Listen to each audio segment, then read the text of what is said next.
নমস্কার। বিশ্বকবি রবীন্দ্রনাথ ঠাকুরের বোঝাপড়া।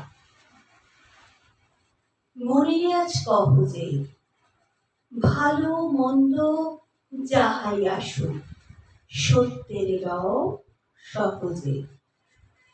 কেউ বা তোমায় ভালোবাসে, কেউ বা বাঁচতে পারে না যে। কেউ বিকি আছে, কেউ বা সিকি পয়সা ধারে না যে।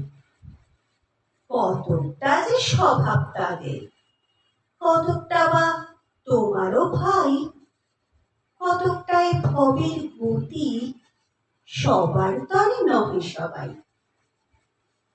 তোমায় কতক ফাঁকি দেবে, তুমিও কতক দেবে ফাঁকি। তোমার ভোগে